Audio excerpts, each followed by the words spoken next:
Chapter 37. Final Preparations. In the morning, we walked to the town and bought a special box in which to catch rats. We took the box into the basement and put it next to the best rat hole we knew of.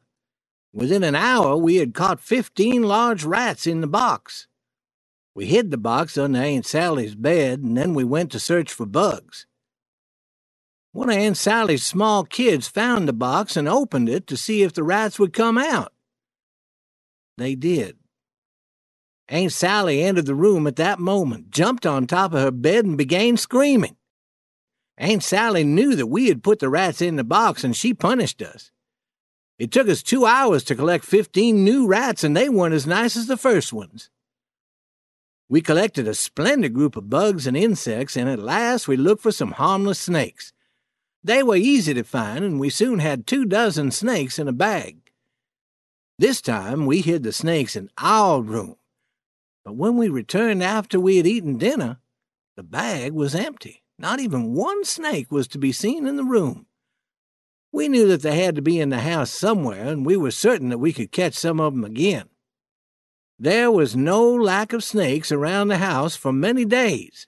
We could see them on the walls or hanging from the lamps. Some would fall onto the table while we were eating or fell down our backs. They were handsome snakes and quite harmless, but Aunt Sally could not see the beauty in them. She hated snakes. She did not care whether they were harmless or not. When a snake fell onto her neck, she would drop whatever she was doing and run screaming for help.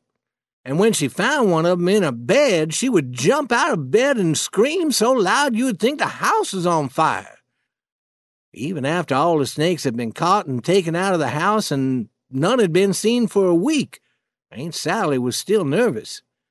If she was sitting in her chair thinking, and I came near her and touched her neck with a feather, she would jump out of her stockings. We were punished each time Aunt Sally was frightened by one of the snakes.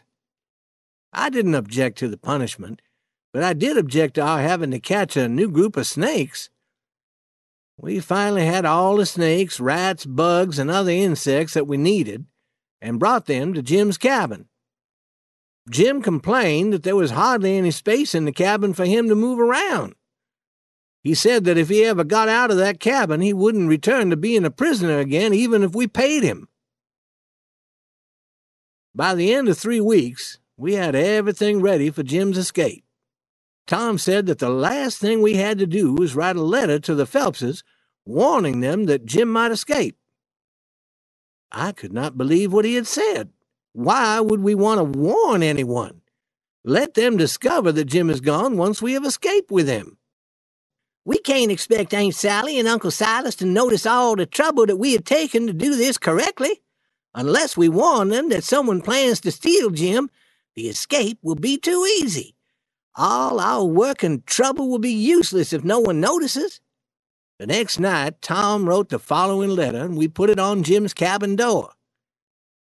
Don't tell anyone what I have written here. I wish to be your friend. A group of criminals from the Indian Territory are planning to steal your runaway slave tonight. I am one of this group, but I don't want to live with these criminals anymore. I wish to live an honest life, which is why I am telling you of this plan. They have a key to the slave's cabin and will enter at midnight. I am to watch for danger, and if I see someone approaching, they have asked me to blow on a small horn. Instead, I will make a sound like a sheep, to let you know when they are all inside the cabin. Then you can quickly lock them inside and kill them all. I do not wish a reward. I simply want to feel that I have done the right thing. Signed, an unknown friend.